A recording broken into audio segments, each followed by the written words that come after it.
Good evening, everybody.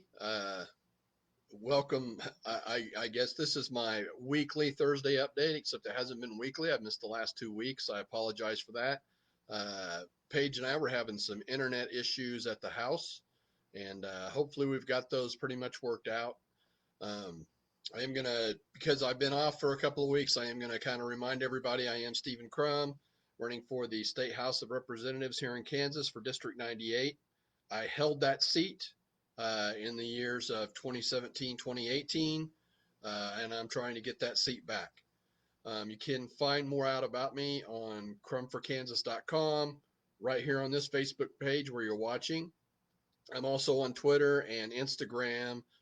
That's at Steve Crum with the digit 1 behind that. I'm going to talk a little bit about tonight about the fact that I was in the legislature for 2 years, and the person I'm running against right now, who's in the legislature, Ron Howard. I want to talk about some differences. I'm not going to hit a bunch of them, just some of them that I think is really important for people to know.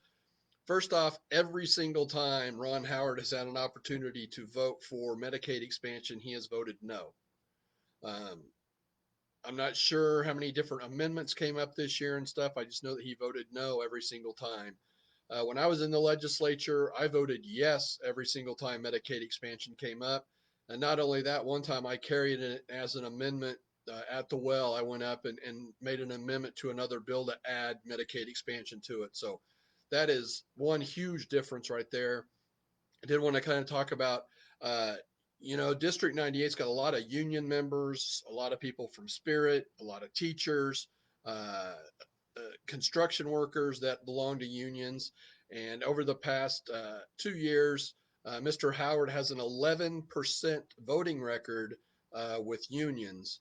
And the 2 years I was in, I have a 100% voting record with the unions because most of the bills you see come up with unions have to do with safety issues, has to do with cost of living or uh, different kind of policies to make it safer and make a better life for working Kansans. And that's who lives in District 98, just like me.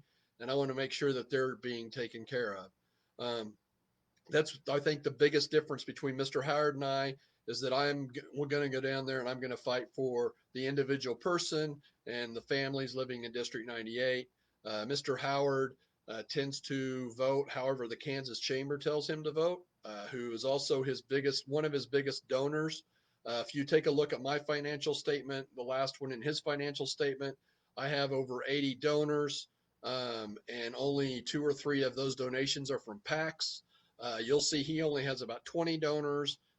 There's only 3 individuals in that, and all the rest of them are PACs. Like the Kochs have given him $500, the Kansas Chamber's given him $500.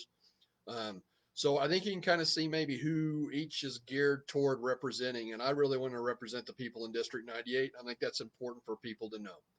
Uh, Hope everybody has a great evening. Hopefully, we're done with the internet problems, and I'll see you again next Thursday. Remember, if you choose to vote by mail, go ahead and get that request in as soon as you can. And not you can drop them in the mail after you fill those out, after you fill your ballots out. Once you get them, there will also be drop boxes in different places. If you're not sure about the mail right now because of what's been happening at the federal level with some of the issues with the Postal Service and what their leader seems to be doing, there will be drop boxes that you can drop them off to. Be looking for those locations. Hope everybody has a great evening, and I wish you all well. Be kind. Thanks a lot. Talk to you later.